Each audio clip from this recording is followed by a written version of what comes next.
बेटियां कभी धोखा नहीं देती। एक गांव में राकेश और शीला पति पत्नी रहते थे। शीला गर्भवती थी और वह हॉस्पिटल में भर्ती थी। नर्स ने राकेश को आकर खुशखबरी दी कि आपके 2 जुड़वा बच्चे हुए हैं। राकेश ने कहा 2 लड़के? तो नर्स ने कहा 1 लड़का और 1 लड़की। राकेश लड़की नहीं चाहता था क्योंकि वह लड़की की शादी में होने वाले खर्च से डरता था। राकेश हॉस्पिटल से जब घर पर आया तो वह ज़्यादातर लड़के को ही खिलाता था। शीला को यह बात अच्छी नहीं लगती थी।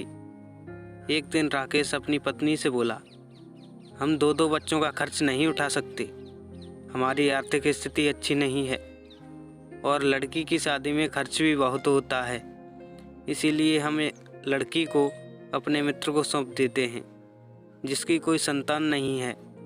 वह बहुत अमीर है, वह हमारी बेटी को हमसे भी अच्छी तरह पालेगा।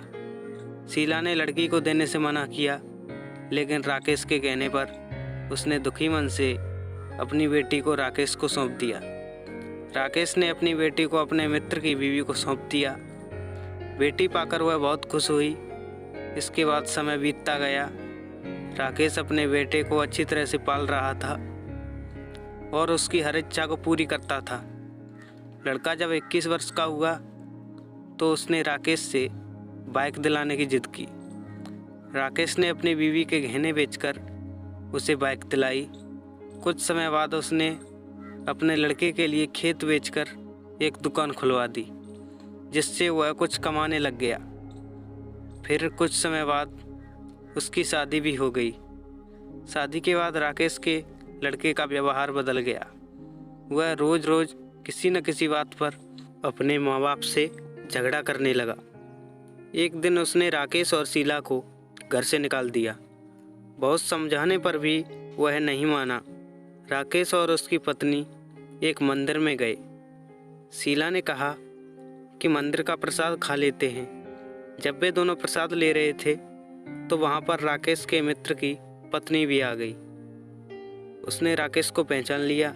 उसने राकेश को अपनी उसी बेटी से मिलवाते हुए बताया, यह वही है जिसको आपने 24 वर्ष पहले हमको सौंपा था। आज यह एक डॉक्टर है और एक वृद्धाश्रम चलाती है। राकेश और शीला अपनी बेटी से मिलकर बहुत खुश हुए और उन्होंने अपनी बेटी को अपनी सारी बात बताई। इसके बाद वह बोली, अब आप दोनों मेरे साथ ही रहेंगे।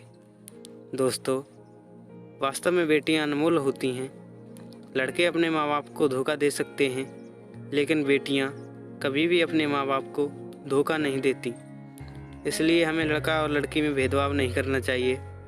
आशा करता हूँ कि यह कहानी आप लोगों को पसंद आई होगी।